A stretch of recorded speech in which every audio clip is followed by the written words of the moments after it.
삶은 내가 시간을 구별해서 어떤 임무에 나를 잠시 맡기는 것이 아니라 살아있는 모든 자가 가진 어떤 숙제들입니다. 누구의 자식이 되고 누구의 부모가 되고 어느 나라에 태어나고 어떠한 상황 속에 던져집니다. 내가 만들지 않은 내 위치, 내 책임, 내게 주어진 환경과 도전 앞에 서게 됩니다. 집으로 오라는 영화를 소개해드리겠습니다. 이야기는 두메상골에서 평생을 살아온 77세 할머니 집에 2달 동안만 아이를 맡기려는 엄마의 손에 이끌려 7살 난 외손자 상우가 찾아오는 것으로 시작합니다. 상우, 엄마 외손자예요. 그동안 못 와봐서 죄송해요. 금방이라도 허물어질 것 같은 오두막, 손이 많이 안 갈 거예요. 벌레가 나오는 단칸방에 혼자 살며 구부러질 대로 구부러진 허리와 추레한 외모, 떨어진 고무신마저 기워신는 데다 말조차 못하는 외할머니에 대해 서울에서 온 상우는 처음부터 업신여김을 전혀 감추지 않습니다. 할머니에게 대놓고 이라고 내뱉는 것이 그 한 예입니다. 병신.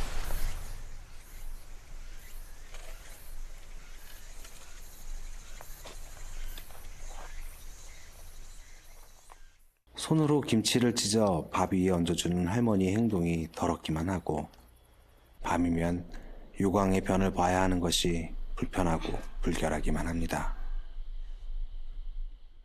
그래서 상우는 그 김치가 놓인 밥을 수저로 떠서 다시 할머니 밥그릇에 던져놓고 서울에서 가져온 스팸을 꺼내 쩝쩝거리며 요광은 발로 걷어차버립니다. 비단 그것만은 아니지만 어쨌든 할머니는 그때마다 화석처럼 굳은 손으로 자기 가슴을 문지르며 그저 미안하다고만 합니다. 교육적으로나 도덕적으로 보면 결코 옳다고 할 수는 없지만 할머니가 상우의 그 어떠함을 전혀 탓하지 않는다는 점, 그 어떤 것도 그저 견딘다는 점, 그 모든 것을 그대로 포용한다는 점, 바로 이러한 점에서 관객들은 윤리적 잣대는 들이댈 짬도 없이 어떤 묘한 정서와 그 정서에 대한 짙은 향수로 빠지게 됩니다. 흔히 모성, 무조건적인 사랑이란 단어들로 연상되는 이 특별한 정서에 대한 향수는 알고 보면 우리가 살펴본 가정 또는 안식처라는 개념과 연결되어 있는 것입니다. 인간은 자신의 어떠어떠함이 아니라 있음 그 자체를 그대로 받아들이는 사랑과 그것이 주는 안식 속에서 비로소 자신의 존재의 의미와 가치를 느끼게 되며 그럼으로써 인간다운 인간이 되는 것입니다. 그래서 영화는 차츰 상우의 변화를 보여주기 시작합니다. 처음에는 할머니의 어떠어떠함에 대해 곧 그 같음, 그 초라함, 그 불편함에 대해 마냥 없이 여기고 짜증만 내던 상우가 할머니의 그 어떤 것도 탓하지 않는, 그 어떤 것도 그저 견디는, 그 어떤 것도 모두 포용하는 사랑에 의해 점차 바뀌어갑니다. 마치 하나님이 당신을 대하던 말입니다. 훔쳤던 은비녀를 다시 돌려주고 편찮은 할머니에게 이불을 덮어준 다음 밥상도 차리려 합니다. 아니, 점심 먹어.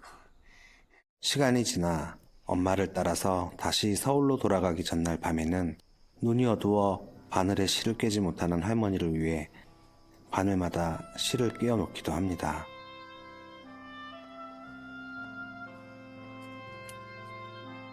글을 몰라 편지를 쓸 수 없고 말을 못해 전화조차 할 수 없는 할머니를 위해 보고 싶다, 아프다 라고 쓴 그림 엽서도 미리 마련해 놓습니다. 필요할 때 언제든지 붙이기만 하면 되게끔 서울집 주소를 잊지 않고 써놓습니다. 버스 정류장에서 이별을 하면서 어린 가슴에 손을 대고 여전히 할머니가 한 대로 둥그런 원을 그리며 문지르기도 합니다. 무엇이 미안하다는 것일까요? 그동안 할머니를 괴롭혀서, 아니면 할머니를 홀로 남겨두고 가서 알 길이 없습니다. 하지만 분명한 것은 상우가 변했다는 것입니다.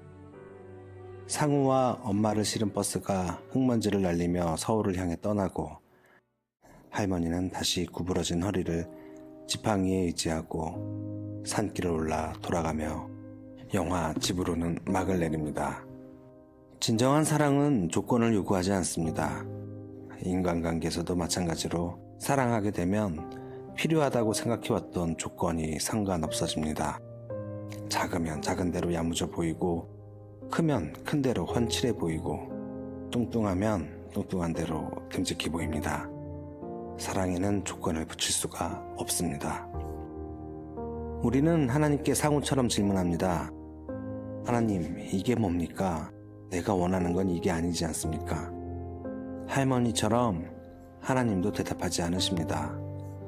신앙생활, 그리고 인생은 불만스럽고 스스로를 기만하고 창피하고 변명하고 외면하는 것들로 얼룩진 시간을 살아내는 것입니다.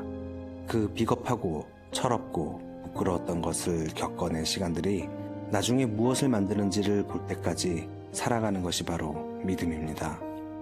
미안함을 알고 배려할 줄 알고 가장 초라한 자를 사랑할 줄 아는 성화된 인간이 만들어지는 장소는 스팸과 TV, 전자오락기, 그리고 롤러브레이드가 있는 서울집이 아니라 사랑과 안식이 존재하는 공간.